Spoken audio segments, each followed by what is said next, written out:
Minister of Planning, Economic Development and International Cooperation, Rania Al-Mashat, has announced that the debt swap program between Egypt and Germany is valued at 340 million euros. According to the minister, a new tranche of 100 million euros will be activated by mid-2026. The program has been used to fund development projects in technical education, health and water and sanitation. Al-Mashat also noted that around 1,600 German companies have invested over 6 billion euros in Egypt's private sector. The latest move highlights the ongoing financial cooperation between the two countries, which also includes a recent financial cooperation agreement worth 118 million euros.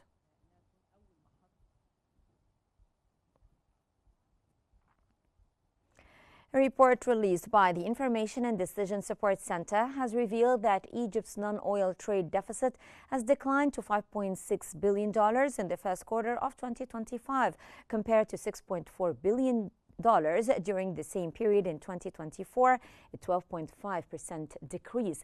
The center attributed this decline in its report titled Non-Oil Commodity Exports to a higher increase in the value of non-oil exports compared to imports. Egypt's non-oil commodity exports reached $13 billion in the quarter 1 2025, up from $9.7 billion in the same quarter of 2024, marking a 34% increase.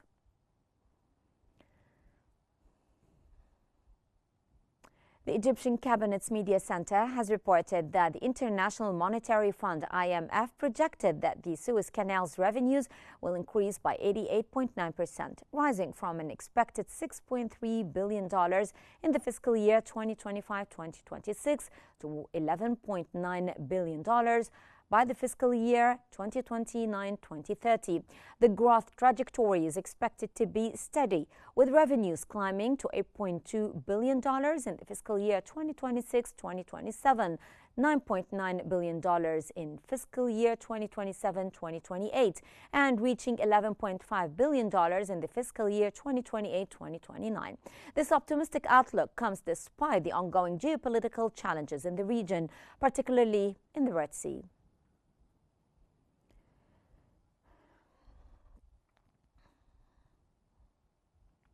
The Central Statistical Bureau has reported that Kuwait's domestic inflation rose by 2.32% year-on-year in June. The Consumer Price Index also saw a 0.29% increase from the previous month.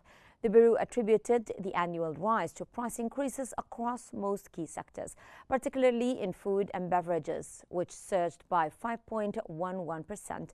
The rise in prices was seen across almost all sectors, with the exception of transportation, which saw a 1.81% decline. Excluding the food and beverages category, annual inflation stood at 1.69% in June.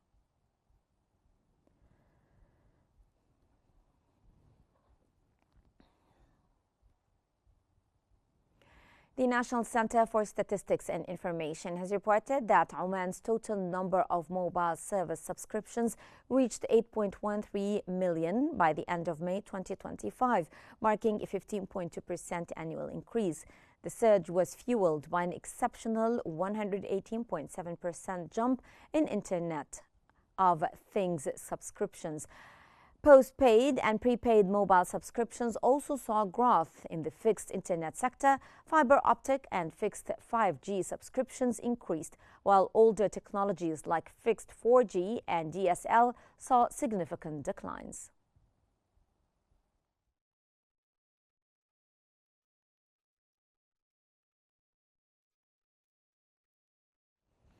U.S. Treasury Secretary Scott Bessent has said that the entire Federal Reserve institution should be examined to determine if it has been successful. Bessent criticized what he called the Fed's fear-mongering over tariffs, despite what he sees as a lack of inflationary effect. He compared the central bank's performance to the Federal Aviation Administration having this many mistakes. Bessent declined to comment on reports that they advised Trump against firing Powell, noting that it would ultimately be the president's decision.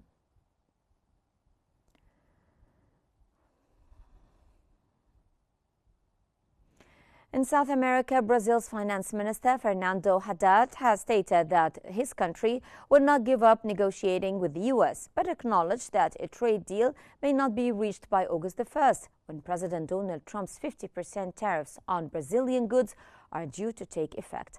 Haddad added that Brazil had contingency plans to deal with any potential tariffs and could ultimately redirect more than half its current U.S. exports to other markets.